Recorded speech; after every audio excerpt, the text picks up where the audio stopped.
Beleza. Bom, vamos voltar aqui então. Então, nós tivemos essa cena aí, né? Essa situação da descrição, acredito eu, da igreja, uma igreja que é perseguida, uma igreja que sofre as consequências, mas que no final das contas tem a esperança de que o Senhor agirá sobre ela e a ressuscitará, e ela então participará da eternidade na presença de Deus. Acho que se tivéssemos que resumir o capítulo anterior, poderíamos falar desta forma: o Senhor protege os seus, né? A igreja é uma igreja que tem que ser atuante, é uma igreja que tem as condições do reino de Deus e de apresentar esse reino de Deus com poder, mas essa igreja também é uma igreja que está vulnerável às perseguições, vulnerável às dificuldades desse tempo, mas que ela pode manter a esperança que, mesmo que morrendo, o Senhor a ressuscita e vivem eternamente com o Senhor. Acredito que esse é o conceito, então, do capítulo 11 que nós acabamos de ler. Capítulo 12. Viu-se um grande sinal no céu, a saber, uma mulher vestida de sol, com a lua embaixo dos pés e uma coroa de 12 estrelas na cabeça. Bom, vamos parar por aqui. A grande pergunta aqui nesse capítulo quase sempre é: quem que é a mulher? Tá? Se bem que a grande importância desse capítulo é quem é o filho da mulher. Tá? Então, às vezes, gasta-se muito tempo tentando definir quem que é essa mulher, mas o importante desse capítulo é o filho dessa mulher que vai nascer. Temos algumas possibilidades durante a história para interpretar essa mulher. Ou algumas interpretações foram propostas durante a história para a interpretação dessa mulher. São basicamente 3 as que são mais aceitas, tá? São normalmente 3 as que são mais comumente aceitas como correta, né? A primeira delas é que a mulher se refere ao povo de Israel, porque fala que a mulher vai dar à luz um filho, e o filho, é claro que está falando de Jesus, tá? O filho tem um simbolismo bastante claro. Volto a dizer, normalmente a mensagem, ela tem a visão, ela tem um simbolismo, um significado que é bastante claro e que qualquer um de nós pode alcançá-lo. E depois tem os entornos, né? A mulher aqui é um desses entornos. O importante é o filho que vai nascer. Mas vamos lá. Então, uma das possibilidades é que esta mulher que dá à luz é o povo de Israel. Existem algumas verdades por detrás dessa afirmação, porque, de alguma forma, é de Israel que vem o Messias, né? Paulo vai falar que nós devemos a eles a lei e assim por diante. Por outro lado, nós vemos na história também uma perseguição ao povo de Israel e uma tentativa de destruição do povo de Israel na história até o nascimento do Messias. Isso é uma verdade também, não pode ser negado isso. Para aqueles que aceitam e entendem o agir do diabo por detrás da história, pode então entender que é o diabo agindo na história para destruir Israel. Por quê? Porque temos na história de Israel a promessa que deles viria o Messias. Entendem a ligação? Então, isso realmente é uma verdade. Por outro lado, nós vemos Deus protegendo a mulher aqui no texto. Também na história de Israel, nós vamos ver em vários momentos Deus agindo misericordiosamente e salvando a Israel da destruição completa. Por exemplo, quando os assírios levam ao cativeiro as 10 tribos e meia, e Senaqueribe desce e quase que conquista Judá inteira. Por que é uma preservação aí? Porque a política dos assírios era uma política extremamente destrutiva, tanto é que as 10 tribos e meia se perderam na história e nunca mais se tem notícia das 10 tribos e meia, né? Porque eles tinham um estilo de política que tudo aquilo que eles conquistavam, eles destruíam completamente, pela miscigenação de raças, uma série de coisas assim. Então, Deus preserva por meio do rei Ezequias, né, que confia no Senhor, todo o Judá de ser massacrado por Senaqueribe. Essa é uma situação bastante específica, só para a gente citar uma dessas situações em que Deus salva o povo de Israel. Então, temos essa possibilidade de interpretação. Uma outra possibilidade, que é a possibilidade de Agostinho, acho que Agostinho, Santo Agostinho vai trabalhar um pouco sobre isso, eu quase certeza que é Agostinho, é de que a mulher é, na verdade, a Virgem Maria, né? Também não acho que esteja distante, se a gente for ver a história da Virgem, se formos ver a história de Maria, como queira chamá-la, né? Às vezes a gente tem um pouco de aversão com Maria por causa de tudo aquilo que a Igreja Católica nos prega, tá? Mas, gente, quando vocês pegam Maria como pessoa, ela é uma personagem extraordinária. Lucas é que fala mais especificamente sobre ela, porque tudo que era lançado, tipo, como se fosse adoração a ela meditava e guardava no coração. Então, tipo, assim, não deixava... Lucas é o evangelho que mais nos trata da vida de Jesus antes do seu ministério, né? Mas tomando Maria só como pessoa, para a gente tentar justificar aqui a interpretação, né? Maria é uma pessoa extraordinária. Quando você vê a história de Maria como alguém que vai dar à luz o Messias, é uma pessoa extremamente jovem. A tradição diz que provavelmente Maria devia ter entre seus 12 e 14 anos, quando recebe a visita do Espírito Santo para ficar grávida, né? Ou seja, naquele então já era uma mulher formada, isso para aquela época, é outra realidade. Mas, ou seja, era uma jovenzinha, né? Estava desposada com José. Então, ao ser receptáculo do Espírito Santo, na verdade, cara, ela está colocando em jogo toda a vida dela, toda a história dela, e ela aceita isso, né? Ela é cuidada por Deus quando eles saem, né, de Jerusalém e fogem de quem é? Herodes, né? De Herodes, que manda matar as crianças. Então tem essa história do cuidado de Deus para com Maria enquanto estava grávida, que se encaixa aqui no texto também, tá? Outra possibilidade que se vê no texto é a possibilidade de ser um símbolo para falar da igreja. Temos aí, então, alguns pontos favoráveis e desfavoráveis nesse sentido, né? Mas precisamos compreender que o texto é linguagem simbólica. Então, que nós não precisamos e não podemos, então, levar ao pé da letra algumas coisas que aqui diz.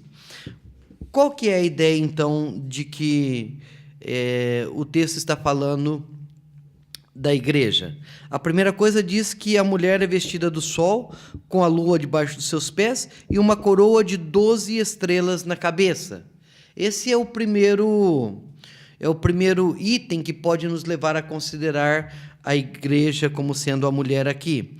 A coroa de 12 estrelas, nós vimos que as estrelas lá, lembram, era o significado dos anjos, assim por diante, e nós vimos que o 12 é um simbolismo aí para o governo eclesiástico. Então, isso leva muitos a entenderem que a mulher é um símbolo da igreja, é um símbolo daquele que que é fiel. E que, achando-se grávida, grita com dores no parto, sofrendo para dar à luz. Aqui está a dificuldade que muitos encontram de verem a mulher como a igreja, porque, afinal de contas, não é a igreja que pare a Jesus Cristo, é Jesus Cristo que pare a igreja, não é? Bom, então, nós temos essa dificuldade aqui no texto para poder interpretá-lo como sendo a igreja. Porém, acredito que a ideia aqui não é necessariamente de quem vem o quê. A ideia pode ser, de alguma forma, a ideia de que é a igreja que apresenta Jesus Cristo ao mundo.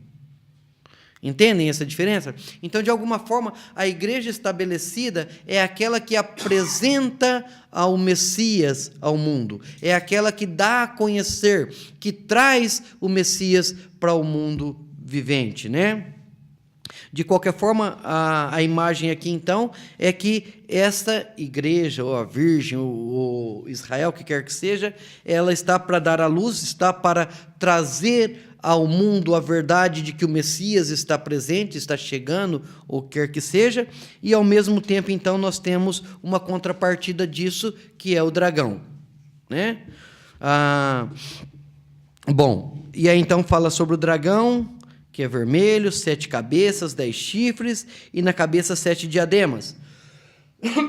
Interessante, aqui sim, no dragão não é Estéfanos, é diadema, né? É coroa, realmente coroa de alguém que reina, de alguém que tenha o poder para reinar e assim por diante. A figura do dragão aqui, primeiro, podemos até tentar trabalhar, identificar o dragão aqui, mas a imagem que nos importa, que nos é clara aqui no texto, é que o dragão é aquele que faz oposição à igreja. Tá? Se você quer espiritualizar isso e dizer que o dragão é o diabo, é possível, né? No final das contas, é isso mesmo, né? Mas é possível também que o dragão aqui seja uma exemplificação do próprio Império Romano, porque fala então que ele tem 7 cabeças e 10 chifres, e nas cabeças estão os 7 diademas, 7 coroas, né? Pois não? Tem ideia que já ouvi falar, isso está certo, que cada cabeça é um tempo, né, um governo que era contra a igreja. Então, no momento, entra outros governos, mas eu não sei se isso é certo. Essa é uma interpretação mais voltada para o dispensacionalismo, tá? É aquela que encontra os eventos futuros, porque, na verdade, ele vai falar, então, que essas 10 cabeças e os 10 chifres são 10 reis que vão acontecer na história, e aí, então, vão falar que é a União República Socialista Soviética, depois vão falar que é a União Europeia. Hoje eu nem sei onde é que está, né, mas... Na verdade, eu acho que o simbolismo aqui se refere a Roma, ao imperador romano. Por quê? Roma, ela está situada geograficamente sobre 7 colinas, tá? Sobre 7 montes. O texto, inclusive, vai falar isso um pouco depois, quando fala da besta também, que é outro símbolo para Roma, que está assentada sobre 7 montes. Então, aqui diz que tem o dragão com 7 cabeças e 10 chifres. E nas cabeças 7 diademas. De qualquer forma, a ideia aqui é um poder hostil à igreja. Eu acho que o mais simples aqui é a gente entender que a primeira instância está falando, então, do poderio romano, né, que está perseguindo a igreja, e se você quiser fazer isso uma aplicação ao diabo, eu acho que até nós temos aí alguma autorização para isso. Porém, a princípio, a ideia primeira é que eu acredito que esses crentes estão enxergando como que sendo o Império Romano. Afinal, é o Império Romano quem está perseguindo a igreja naquele momento, né? Diz que tem 7 cabeças e 10 chifres. A cauda arrasta a terça parte das estrelas do céu, as quais lançou para a terra. O dragão se deteve na frente da mulher. Bom, vamos parar um pouquinho aqui. Que história é essa aí, então, de arrasta as estrelas do céu e tudo isso? Acredito que o texto está falando desse poderio romano, tá? Esse poderio romano que abarcava todo o território conhecido da época. É o poder que esse Império Romano tem sobre todas as regiões conhecidas do mundo antigo. Ou seja, ele tem a capacidade de aglomerar um grande número de terra, de gentes e assim por diante.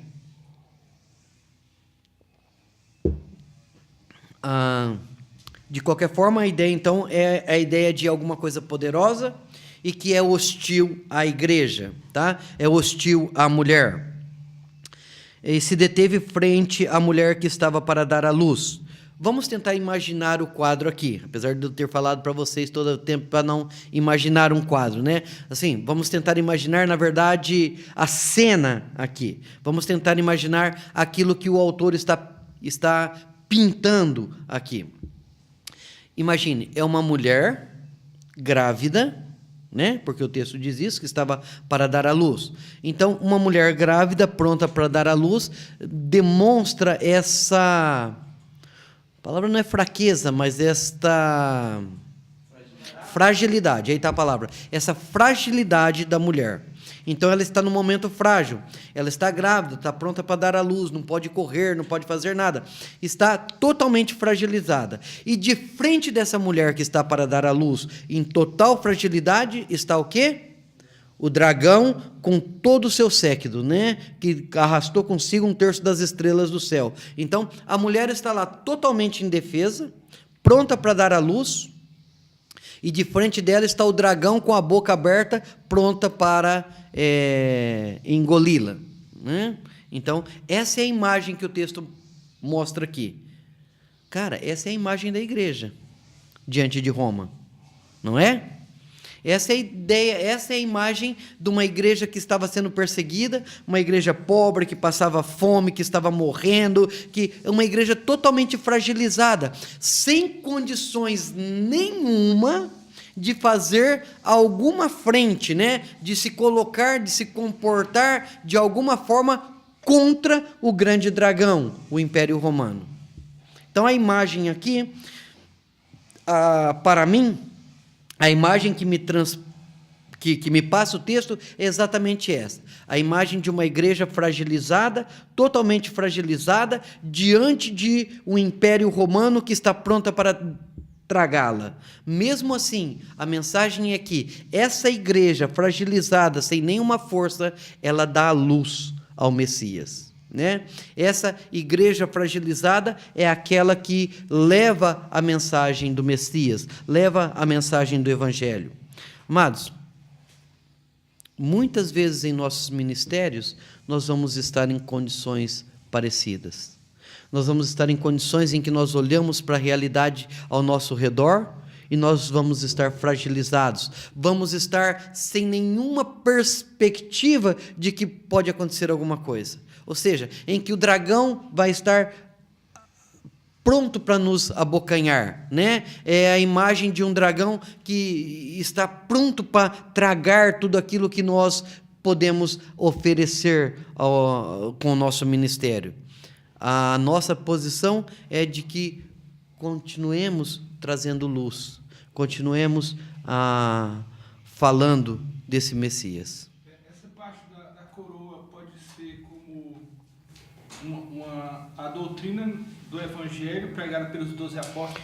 Não, a ideia da coroa é sempre a ideia de realeza. Muito provavelmente o que o texto está falando de que, se está falando do Império Romano, que eu acredito que sim, ele está falando, os 10 chifres é a ideia de poder, né? Lembra que nós falamos sobre isso? E pode estar relacionado aí também os 7 diademas, 7 imperadores romanos.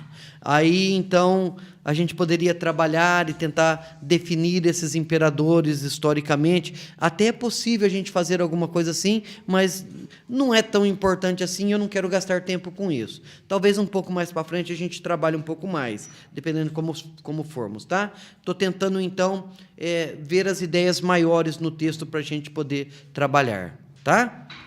Mas a ideia de 10 chifres é a ideia de poder, ou de reinado, tá? De alguém, de poderoso. E a ideia de 7 diademas é a ideia esse sim, de rei, com certeza. Depois vai falar lá, mais para frente, dos 10 reis que estão junto com o Império Romano, junto com a besta, e que dão para ele poder, e assim por diante, tá? Então, a ideia aqui de chifre, de diadema, é a ideia de reis, de poder e assim por diante.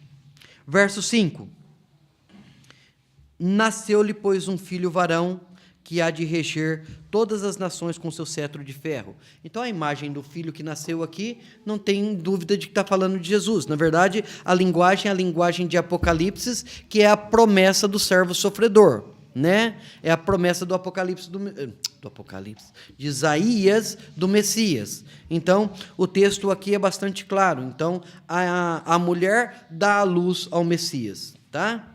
E é então aquilo que nós falamos. Pode ser essa ideia da igreja que leva a mensagem do Messias.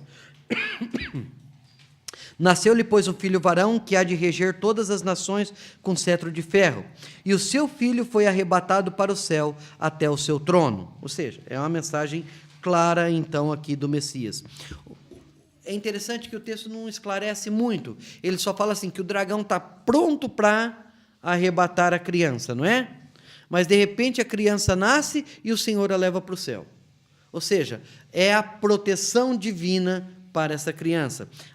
É a proteção divina para com a mensagem do Evangelho. Essa pode ser a ideia aqui. E com relação à mulher, seja ela quem for, diz que a mulher fugiu para o deserto, onde lhe havia Deus preparado lugar para que nele a sustentassem durante 1260 dias. Algumas coisas aqui a gente precisa tentar trabalhar. Bom, primeiro diz que a mulher fugiu para o deserto. A imagem de deserto, ou a figura do deserto na literatura profética, né, e no conceito judaico, é que é um tempo de dificuldades, mas é um tempo bom. Essa é a mensagem do deserto. Quando você vê alguma coisa acontecendo de ir para o deserto, ou de estar no deserto, é sempre essa mensagem que está por detrás. Por exemplo, o povo saiu do Egito e foi para o deserto, não é? Passou lá os 40 anos no deserto. Foi um tempo difícil. Era o tempo em que passaram fome, né? Era o tempo de dificuldades. Mas, ao mesmo tempo, é o tempo em que receberam o maná de Deus. Era o tempo em que viram as manifestações da glória de Deus, e assim por diante. Elias também foi para o deserto, e lá no deserto ele teve o seu encontro com Deus. Jesus, antes de começar o seu ministério, ele foi para o deserto, 40 dias de oração, teve toda a tentação lá de Satanás, mas ele saiu daqueles dias para começar um ministério totalmente glorioso. Então, e tem outros exemplos, tá? Mas esses eu acho que são suficientes para a gente entender que, quando fala que a mulher fugiu para o deserto, está falando que a igreja, então, foi para esse período de dificuldade, sim, mas um período de grande manifestações de Deus, em que o Senhor a sustentaria com o maná diário, ou seja, aquela linguagem lá das igrejas, lembram? Que eu darei comer o maná dos céus e assim por diante. Então, quando fala que a mulher, eu entendo a mulher como sendo a igreja, tá? Então, quando fala que a mulher fugiu para o deserto, quando a igreja fugiu para o deserto, a mensagem para os cristãos daquela época é: mesmo que vocês estejam passando por dificuldades, mesmo que seja esse um período de deserto para vocês, lembrem que no deserto é onde nós encontramos a provisão divina. É no deserto que nós somos treinados, é no deserto que nós somos preparados para poder alcançar aquilo que Deus tem para as nossas vidas. Aliás, o texto diz claramente, onde lhe havia Deus preparado lugar para que nele a sustentem durante 1260 dias, que é aquele mesmo período lá da medida do templo, lembra? Tá? Por isso que eu acho que estamos falando da mesma coisa aqui. As visões têm aí as suas ligações literárias. Ou seja, então, a igreja estava padecendo, estava totalmente fragilizada diante do inimigo que estava para tragá-la, mas a promessa de Deus é: eu vou cuidar de vocês, mesmo nesse período de deserto. Esse período de 1260 dias, qual o significado? Assim? 3 anos e meio, né? É isso, é aquela mesma ideia de ser metade de 7, tá? Um período incompleto. Né? Ou seja, aqui, só para tentar explicar ou tentar exemplificar isso melhor, tá? Vamos supor, aqui começou Jesus. Para os judeus, aqui então começaria os 7 anos, digamos assim, ou melhor dito, para os judeus, aqui começaria o tempo perfeito. Lembra que essa era a perspectiva judaica. O Messias haveria de vir e então começaria o reino do Messias, assim por diante. Essa era a perspectiva judaica, tá? Qual que é a perspectiva cristã? Aqui, então, veio Jesus, dá-se início a esse perfeito. Mas esse perfeito, ele vai concretizar-se aqui, na segunda vinda. Ok? Então, esse período aqui seria o período, então, só em nível de exemplificação, tá, gente? Esse período aqui, então, seria esse período de 3 anos e meio. É esse período que a igreja está vivendo essa realidade, esperando a manifestação completa desse perfeito que há de acontecer aqui. Ficou um pouco mais claro isso? Então, isso daqui, esse período que nós vivemos da igreja hoje, que é esse período que temos paz, mas ainda temos guerra. Temos saúde, mas ainda podemos ficar enfermos. Temos certeza da vida eterna, mas ainda havemos de morrer. É esses 3 anos e meio, um tempo, metade de um tempo, 2 tempos, metade de um tempo, 1240 dias, toda essa linguagem que é uma linguagem de imperfeição, de que espera concretizar-se o 7, tá? Isso me lembra aquela passagem do Paulo que fala, né? Que tudo que ele termina dizendo aquela famosa frase, né? Que tudo posso naquele que me fortalece, né? No sentido de suportar, que fala todas as dificuldades, sim, que fala sim. das dificuldades que virão fome, Tem uma série de passagens que a gente pode entender tendo esse conceito, tá? Quando a gente entende esse conceito de igreja, a gente entende uma série de outras passagens que poderiam ser dificultosas, de que a própria criação geme esperando a manifestação de Deus. Mas Deus já não se manifestou com Jesus?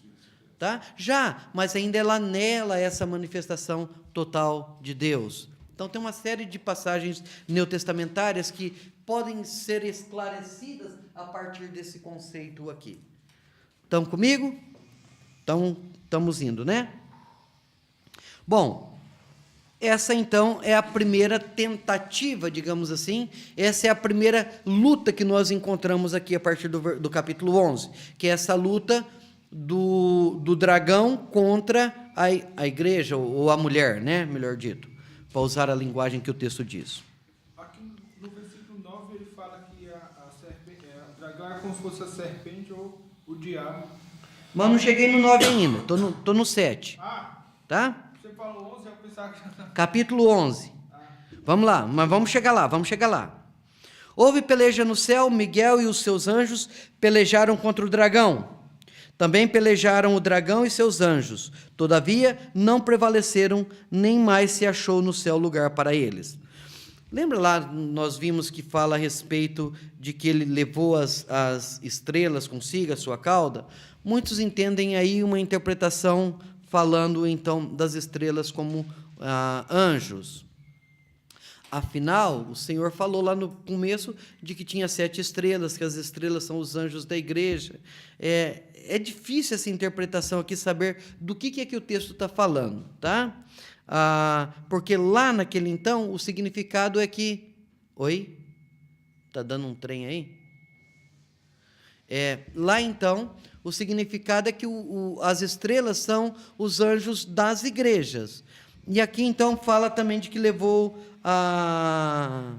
o dragão e seus anjos. E lá, como antes falou que a cauda havia arrastado as estrelas, alguns tendem a dizer então que está falando aqui de uma luta no céu, e que é uma luta de Miguel com o dragão, que no caso então seria o diabo, e aí então o diabo foi lançado na terra.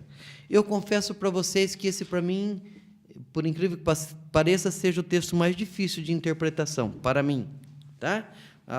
Outros não têm tantas dificuldades com esse texto. Me parece que ele foge, se a gente interpretá-lo desse jeito, ele foge de tudo aquilo que o texto vem tratando.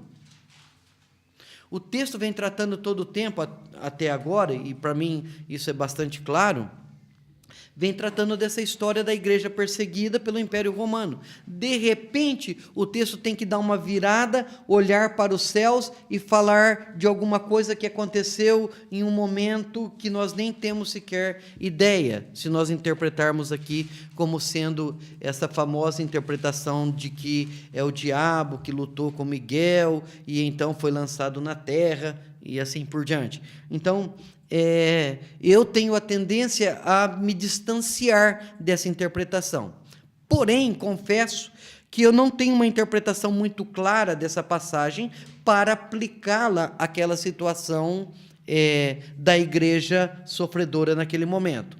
Entendem? Eu sou bastante de boa com isso, tá? O que eu sei, sei. O que eu não sei. Então, é bom que isso fique claro. Então, para mim, essa passagem é uma passagem bastante complicada. Então, o que eu posso falar aqui? O que eu posso falar aqui é o que eu tenho coletado de algumas pessoas.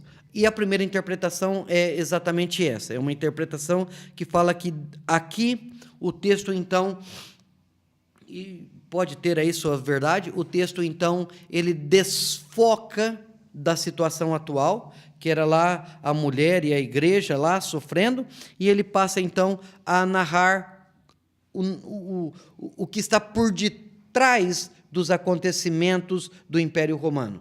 É aquilo que eu falei, que a gente falou. Em última instância, realmente é o diabo, né?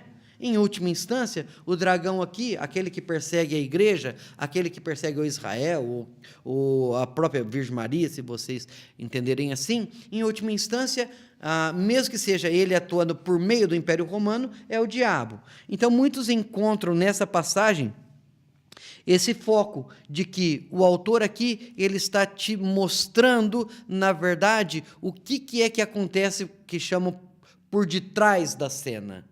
É como a gente tem falado do texto como sendo uma dramatização, alguns falam que essa cena aqui, na verdade, está mostrando o camarim, tá? Está mostrando o que acontece por detrás do palco. Ou seja, aqui no palco da história, nós vemos, na verdade, uma igreja perseguida pelo Império Romano. Mas o que está por detrás disso daqui, ou seja, a cena por detrás do palco, é, na verdade, Satanás tentando atuar e destruir a igreja, o Messias, por meio do Império Romano. Entenderam a ideia aqui? Bom, então essa é uma possibilidade, tá? Essa é uma forma de visualizar o texto. Talvez seja o que eu encontro mais próximo realmente desse texto. A outra possibilidade é que aqui é identificar realmente o dragão da mesma forma com o Império Romano, né? E ver de novo uma semelhança do dragão tentando destruir a igreja aqui. Mas, para mim, o texto, confesso que não é tão claro. Vamos lá, então, tentar trabalhar pelo menos as ideias maiores desse texto. Tá?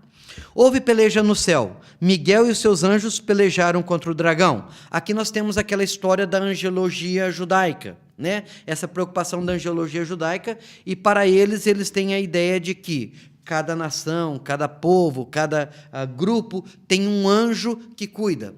Isso não é invenção da Neuza Itioca, não, tá? Isso é, na verdade, pior do que isso. Isso é judaísmo, tá? São os judeus que criam desta forma. Bom, então eles acreditavam que cada nação tinha o seu anjo que protegia. E essa ideia vem lá de Daniel, por exemplo, que vai falar de Miguel cuidando do povo de Israel, tá?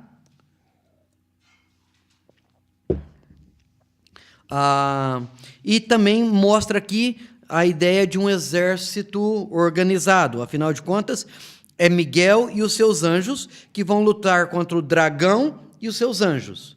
Tá? Então, a ideia é de um embate cósmico, de um embate angelical, tá? A força de Deus, não na pessoa de Deus, mas do seu anjo, contra a força de Satanás e os seus anjos também. Bom, o que vai dizer no final das contas é que o dragão perdeu. Como ele perdeu, não nos diz o motivo porque houve essa luta, tá? Ele foi expulso, o grande dragão, a antiga serpente, que se chama Diabo e Satanás, o sedutor de todo mundo. Sim, foi atirado para a terra e com ele os seus anjos. E aqui nós temos algumas dificuldades, o que para mim é um pouco difícil aqui.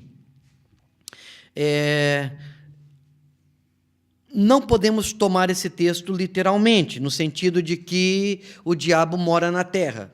Qual que é o nome da rua, endereço, número, né?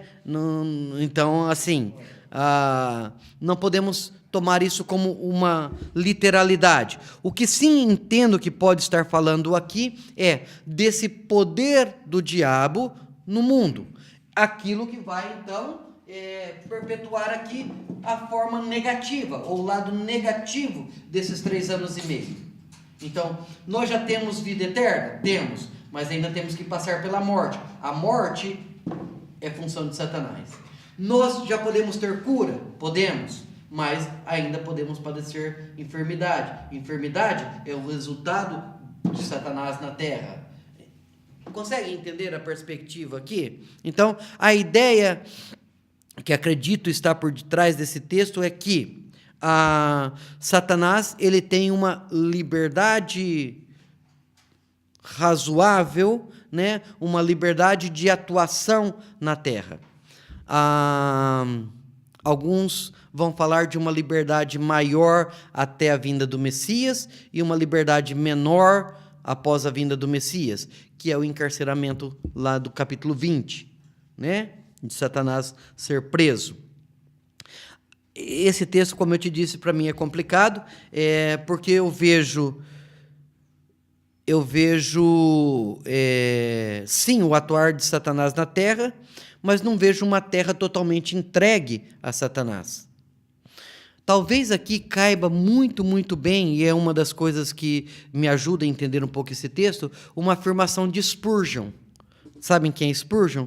Spurgeon é um pregador batista, né? E muito, muito conhecido, uma pessoa bastante respeitável.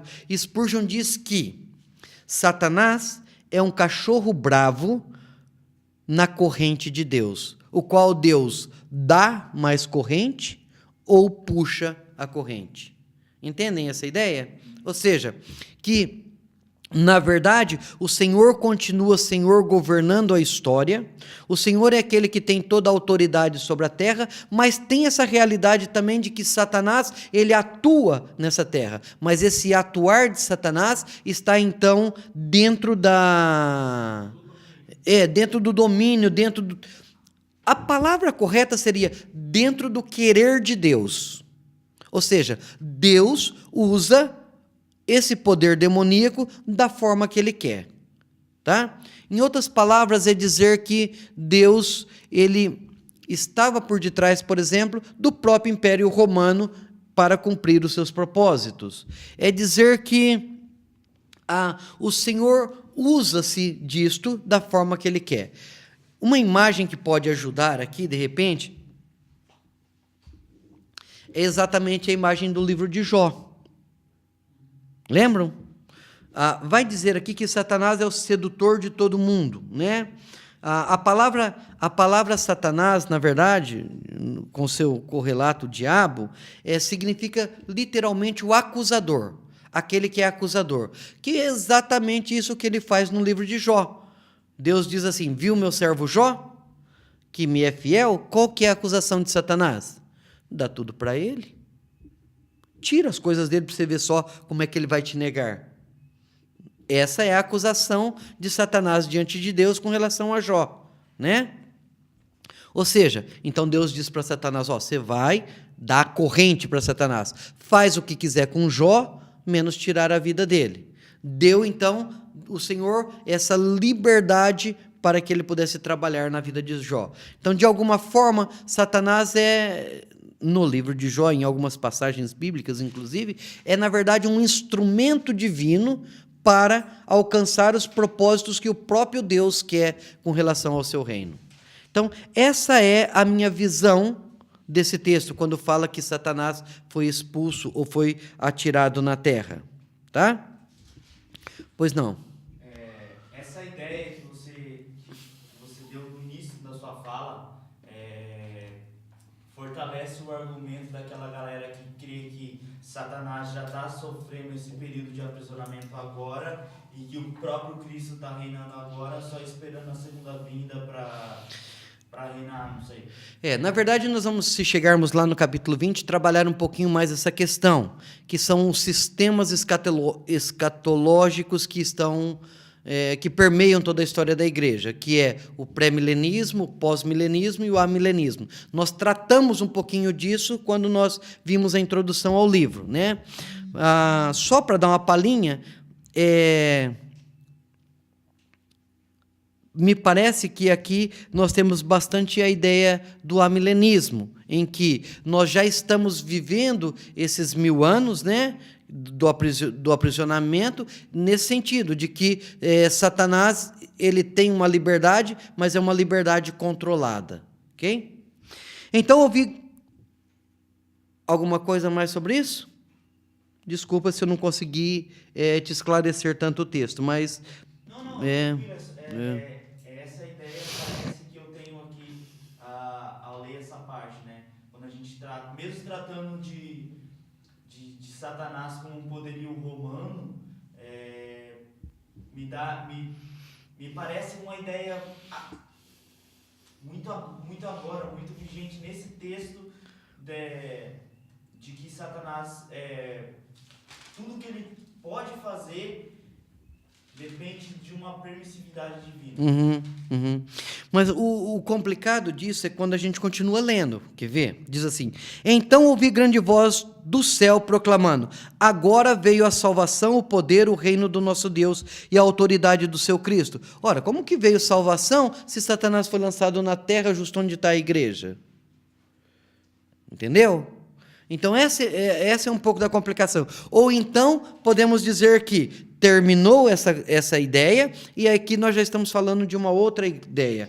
Ou que aqui, então, essa declaração de que Satanás foi expulso e perdeu a guerra aqui, é só uma descrição, um intervalo, né? E segue a ideia lá de que o Senhor cuidou ou tirou o Messias e o salvou do dragão, tá? Uma outra possibilidade é ver, então, isso tudo aqui só como um simbolismo, e nós entendermos que o texto está falando, reconhece como sendo Miguel o representante daqueles que servem ao Senhor, e Satanás ser o representante do Império Romano. Como houve uma luta e Miguel ganhou, consequentemente, Satanás, o Império Romano, o dragão, perdeu. Tá? E aí é só esse o simbolismo aqui. Como então o dragão perdeu, é por isso que veio a salvação, o poder, o reino do nosso Deus. Ou seja, o reino de Deus, representado por Miguel e seus anjos, é vencedor sobre o reino de Satanás e os seus anjos.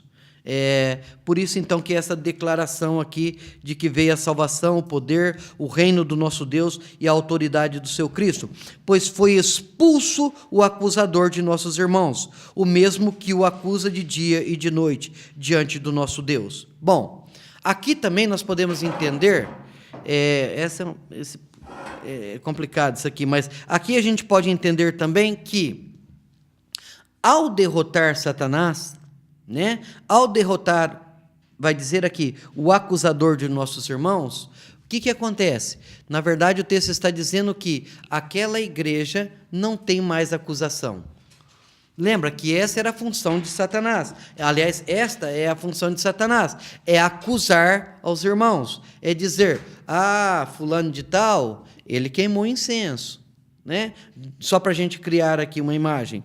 O que está dizendo aqui é que Satanás não tem mais essa função. A partir do momento que deu-se a luz ao Messias, a partir do momento da estada, do tempo do Messias, de ter inaugurado lá esse tempo do fim, o inimigo das nossas almas perdeu seu poder de acusação. Por quê? Hora que ele vai acusar alguma coisa, nós temos a certeza do sangue de Cristo que nos liberta. Então, quando há alguma acusação de Satanás diante do trono de Deus e diz, o Timóteo pecou, Jesus diz, tá, já paguei o preço. O Adenilson pecou, tá, já paguei o preço. Fulano de tal queimou o incenso, já paguei o preço. Fulano de tal fez tal coisa, tá, já derramei meu sangue. Entende? Então, com o ministério do Messias, com a morte do Messias, com a morte de Cristo, o poder de Satanás, que era o poder de acusação, não tem mais valor. perdeu-se a força. Por quê? Porque a partir do momento em que Satanás acusa um dos irmãos, e é interessante que ele é o acusador dos nossos irmãos, tá? A acusação dele não tem valor para os nossos irmãos, tá? Aqueles que entendem o Messias, aqueles que recebem o Jesus Cristo, aqueles que entendem que Jesus é o Cristo. Para esses não há acusação do inimigo. Porque a cada vez que Satanás vai diante do trono de Deus e fala lá, ó, o Joãozinho lá, você viu? O Joãozinho da escola lá, das piadinhas? Bom, o Joãozinho pecou. Jesus vai dizer, ele pecou? Tá, eu já derramei meu sangue, já está tudo certo. Fulano de tal fez... Não, está tudo certo. Não tem mais poder de acusação, né? Muito pelo contrário, o sangue de Cristo é aquele que nos livra de toda acusação. Agora que você explicou, eu entendi melhor. Porque o diabo ainda continua acusando, mas ele não tem o poder que tinha antes do sangue de Cristo. Porque quando você estava falando, eu lembrei da passagem que Jesus fala para Pedro que o diabo pediu para peneirar ele. Mas o Senhor não permitiu, né? Uhum. Essa é um bom paralelo realmente. De qualquer forma, a ideia é realmente essa. A ideia é que quando Satanás acusa um dos irmãos, quando Satanás acusa alguém, na verdade, essa acusação deixa de ter poder condenatória. Essa acusação deixa de ter uma condenação final. Por quê? Porque o veredito já foi dado. Vamos tentar imaginar isso daqui em termos jurídicos, tá? Vamos lá. O cara comete um crime, certo? Então você tem um tribunal instaurado. Aí você tem a acusação de qual que é o crime desse cara, certo? Existe um julgamento. E aí então existe um veredito. Ok?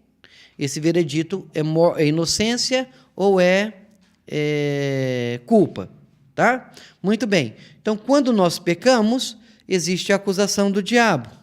E existe um tribunal, então, e diz, esse cidadão é inocente porque o que ele tinha que pagar por esse crime, eu já paguei. Essa é a ideia aqui. Tá? Pensando nessa imagem que você pintou do julgamento, eu lembro do filme O Alto da Compadecida, que, independente do filme só, que o diabo ele tá ali fazendo acusações, aí o próprio Cristo está falando assim, peraí, então esse daqui, aconteceu isso aqui, eu perdoei. Uhum. E esse daqui não faz parte desses irmãos, então é seu mesmo. Uhum. É bem essa ideia mesmo, tá? Ou seja, mas de qualquer forma a imagem aqui é que, com essa guerra, com essa luta, seja lá a forma que você interprete isso, o inimigo das nossas almas perdeu o grande poder que ele tinha, que era o poder de acusação que levava a um veredito de culpa, tá?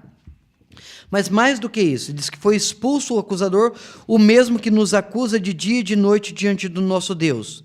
Eles, pois, o venceram por causa do sangue do Cordeiro e por causa da palavra do testemunho que deram, e mesmo em face à morte, não amaram a própria vida.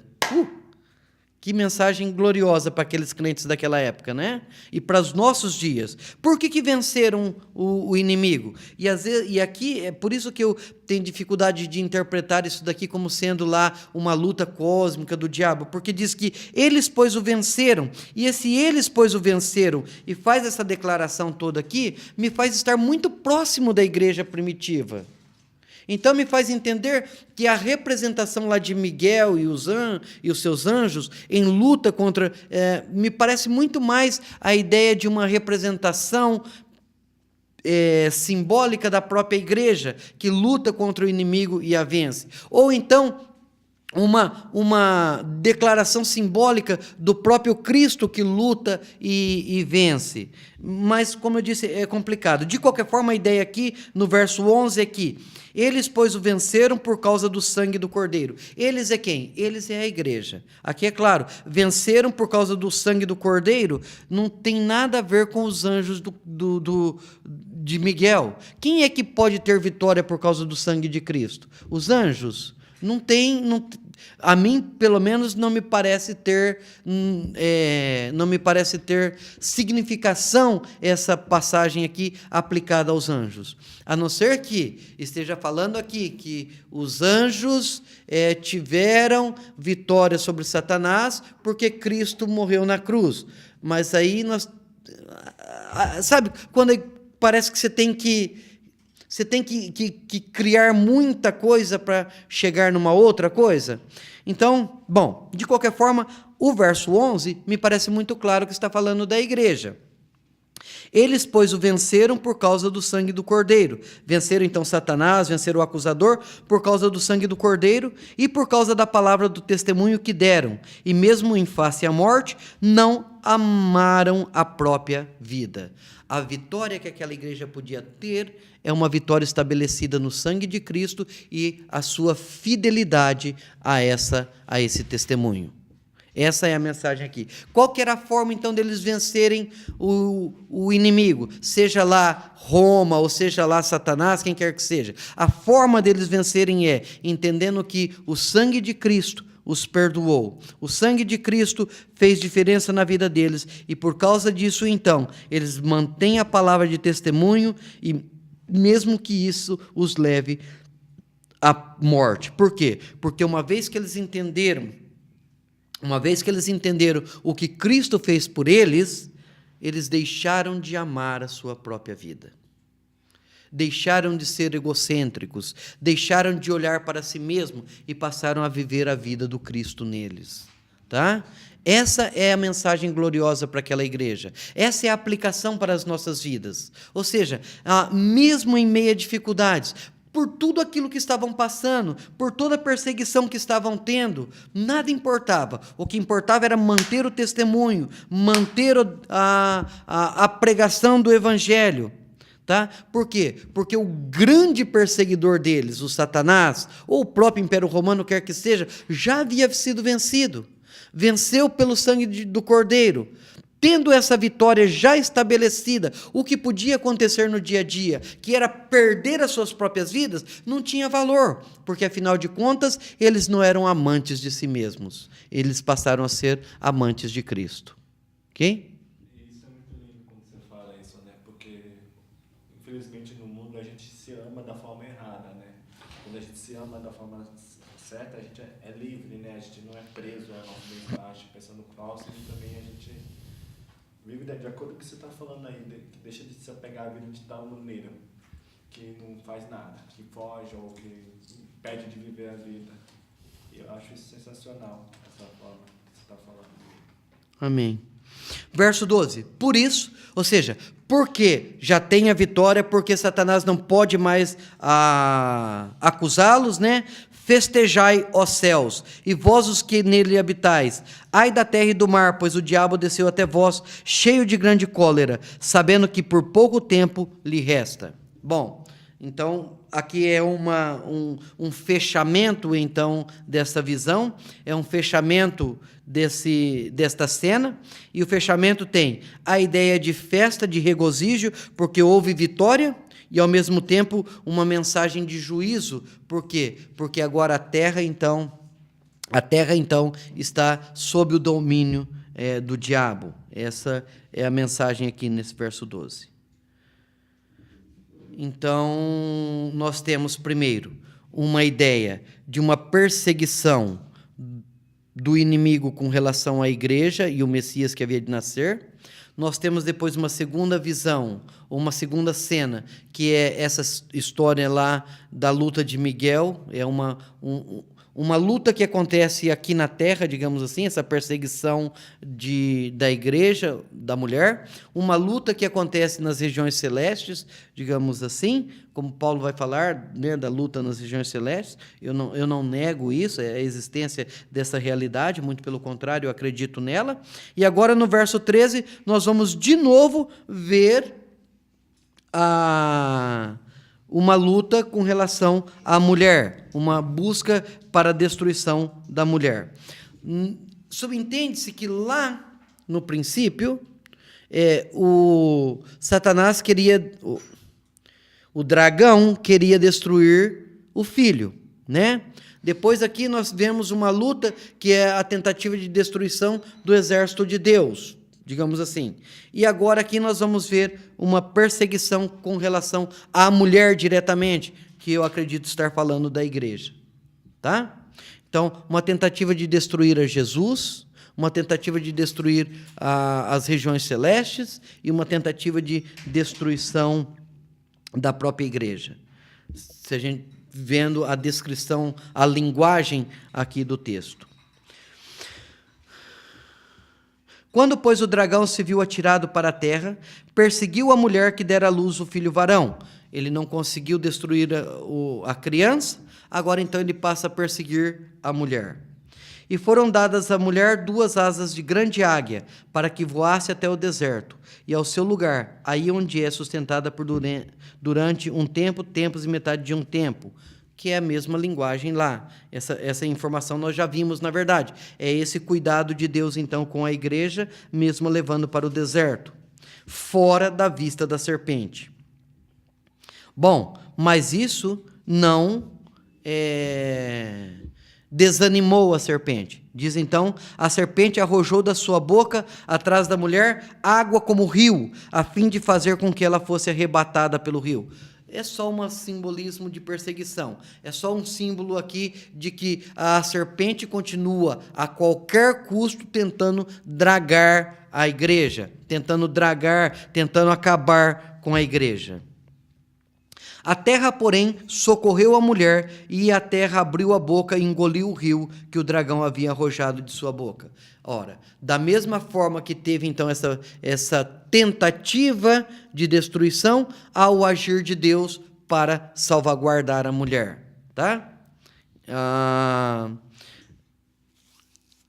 Historicamente, isso é possível, historicamente não, naturalmente, isso é possível acontecer, tá? No deserto tem algumas situações em que a areia vem o rio e a areia realmente draga todo o rio e ele aparece quilômetros para frente novamente, como que se estivesse correndo por debaixo da terra, tá?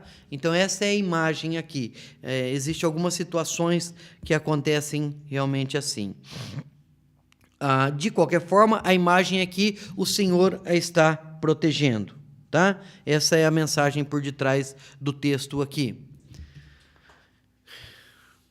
Eu fico pensando, às vezes, no cristão primitivo, né? Lá no cristão que recebeu o texto. Como que essa mensagem poderia ter chegado a ele? Porque, afinal de contas, está falando que Deus haveria de proteger. Mas, na prática, muitas vezes, isso não estava acontecendo para aquela igreja. Então, na prática, isso não estava acontecendo para aquela igreja. Na prática, aquela igreja estava morrendo. Tinha gente sofrendo. Tinha gente padecendo a morte. Então, essa é uma mensagem difícil para aquela igreja. Essa é uma mensagem difícil para poderem aceitar a verdade de que, mesmo que eu não enxergue essa proteção, Deus está me protegendo. Tá? É uma mensagem de fé aqui. É uma mensagem para ser aceita, mesmo que eu não enxergue essa realidade. Muitas vezes é assim para as nossas vidas também. Quantas vezes, bom, você deve estar começando em missões agora, mas quantas vezes em missões eu me vi sem um tostão? Sem um tostão. E olha, eu vou te falar a verdade, sem dinheiro para comprar leite para o meu filho que estava com fome. E não foi 1 ou 2 vezes, não. Por isso eu vou negar que Deus me sustenta? Às vezes é assim a situação, simplesmente. É assim. Às vezes a dificuldade realmente está aí. Às vezes a dificuldade realmente acontece. É verdadeiro isso. Não é uma coisa que nós... O cristianismo tem isso muito claro. O cristianismo é uma das religiões que não tenta tampar o sol com a peneira. O cristianismo é a religião que diz assim, o Senhor te protege, mas você pode morrer por perseguição. O cristianismo é aquele que diz, o Senhor te sustenta, mas você pode passar fome. O cristianismo é aquele que diz, o Senhor te cura, mas você pode ficar doente. Tá? É uma postura de fé, é uma postura de acreditar. Sei lá o que Deus quer falar com isso, o que Deus quer trabalhar na tua vida, na minha vida, nessa situação em que você esteja passando. O que Deus nos pede, isso sim, é a nossa postura de fé, de fidelidade, que mesmo eu não vendo a promessa cumprida, eu sigo acreditando. Afinal de contas, nós não vemos a promessa do Cristo ressurreto ou a volta de Cristo cumprida, mas nós seguimos acreditando que o Senhor há de voltar. Não é? Bom. Você acabou respondendo, mas talvez o que seja um adendo é pensar na questão dos cristãos que estão sendo perseguidos agora pelo Estado Islâmico, ou o que seja. Talvez eles lessem o cristão primitivo lendo esse texto, olharia e falar assim, pô, Deus, tá de sacanagem, né? Não consigo ver isso aqui. Talvez agora eu não estou conseguindo ver o Senhor me livrando de tudo isso, me tirando dessa cidade, me levando para o deserto.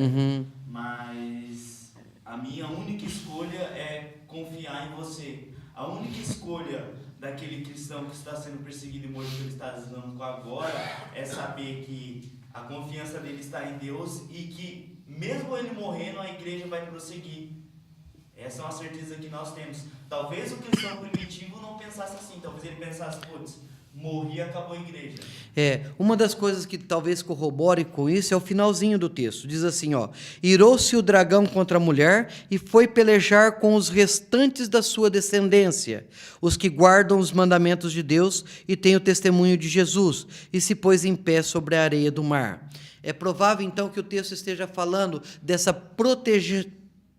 proteção de Deus com relação à igreja instituição, instituição, não estou falando de igreja batista, a igreja né, como um todo, tá? E aí, então, como o dragão não conseguiu destruir a igreja na sua totalidade, como não conseguiu destruir a igreja como instituição, né? E então ele passou a perseguição aos seus descendentes, ou seja, as pessoas especificamente, tá? E aí então a promessa seria: as portas do inferno não prevalecerão contra a igreja instituição, a igreja verdadeira, né? A igreja invisível que teologicamente a gente chama. O Senhor protege a igreja, mas pode ser que esse ou aquele outro membro, que é o descendente, né, que é a raiz ou que é a semente, esses vão passar, então, pela morte, vão passar pelas dificuldades e assim por diante. Então, o texto pode estar também se referindo a isso, que essa proteção de Deus com relação à igreja é uma promessa com relação à igreja instituição, à igreja invisível. Porém, você, né, o Policarpo, nós temos a possibilidade de sofrer o martírio. Temos a possibilidade, por quê? Porque o dragão nos persegue, porque o império está nos perseguindo, né? E assim por diante. Então, há possibilidade de sofrimento, sim, mas a igreja há de ser vitoriosa em toda a sua história. Essa é a ideia. Então, mataram lá centenas em Somália, mas a igreja não vai desaparecer lá. E assim por diante. Essa é a ideia prevista aqui. Essa é a ideia que o texto está trabalhando aqui. Ok? Vamos orar e a gente termina por aqui. Você quer começar mais cedo hoje? Não seria má ideia, não, se pudesse. Acho que a gente pode deixar o tempo de serviço para depois, então. Não, vamos fazer. Não dá para fazer igual nós fizemos ontem, às 2 horas? Aí a gente ganha 1 hora? Eu acho que não sei se vai dar para fazer o tempo de serviço agora, então. Porque dá um pouco de trabalho lá para esse corredor e os banheiros. E se for para fazer mal feito. Não, então a gente começa às 3, não tem problema. Só, faz a metade que é limpa aqui e deixa o A resto para gente pode depois. limpar as 2 salas, depois a gente limpa. E a sala é mais rápida porque é só limpar as mesas e passar o... Façam isso, façam o que tem que fazer mais rápido e deixa que eu falo com o Tiago sobre vocês fazerem depois ou em algum outro momento o resto. Porque como a gente não vai ter aula à noite depois, Realmente não tem aula à A noite. gente pode fazer isso mais tarde, então, de noite, depois a gente sai, então. Mas, de qualquer forma, eu dou um toque para ele que a gente vai começar antes e talvez vocês não consigam cumprir o compromisso de vocês com a limpeza. Bom,